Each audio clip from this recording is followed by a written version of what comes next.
quicken on a cliff, queasy as the bus rushed up to precipice and swung around to stone wall, rattling the whole way to Pompeii, and the plaster cast under museum glass, a pregnant woman, her curling, clutching shape in seaside ash.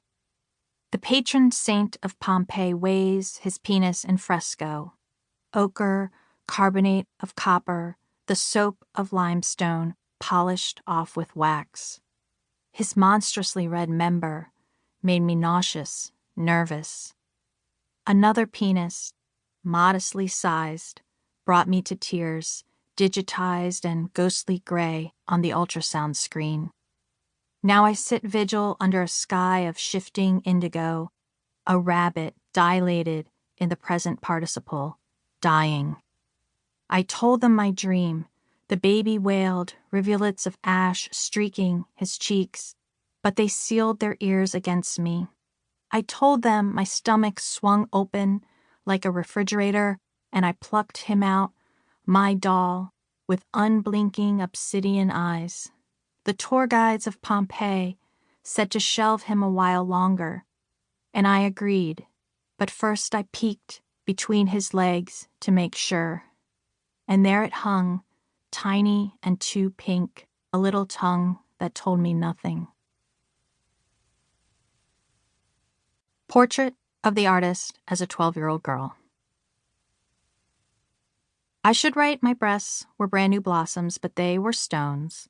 My feet were concrete blocks, my fingers were long polished slates, and my teeth were pebbles that kept falling out. I lived in a tower that was made of stone, and there was one window overlooking the spot where someone should have planted a tree. Inside, the avocado carpeting was wet moss, and the avocado appliances were vines, and the sunken living room really was sinking. Sometimes it felt like the ceiling wanted to help me out. Only sometimes. Sometimes the door opened, and I joined the others.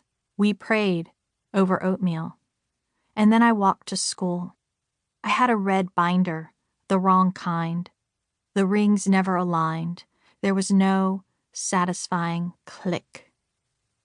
After, I headed back to my tower, kicking a pebble, one of my own teeth. I headed back, crying over the roadkill.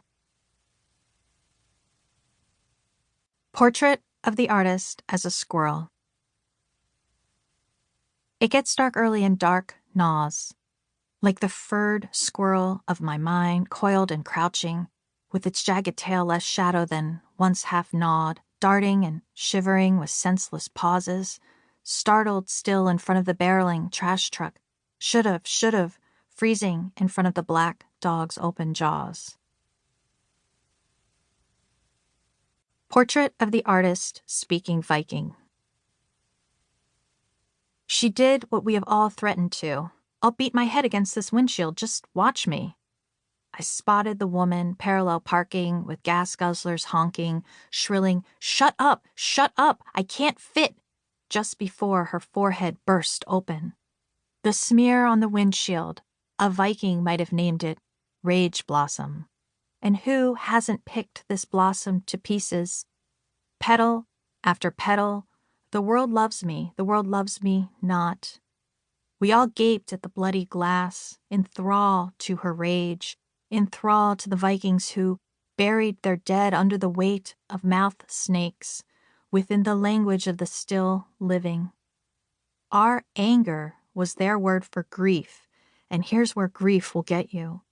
When the Viking queen's lover died, she killed herself, as well as 2 hawks, 5 slaves, 8 maids, 4 men, and her 3-year-old son. One servant offered a spot on the pyre, said, "Let the hall servants achieve such honor." Honor, of course, meaning just a good name.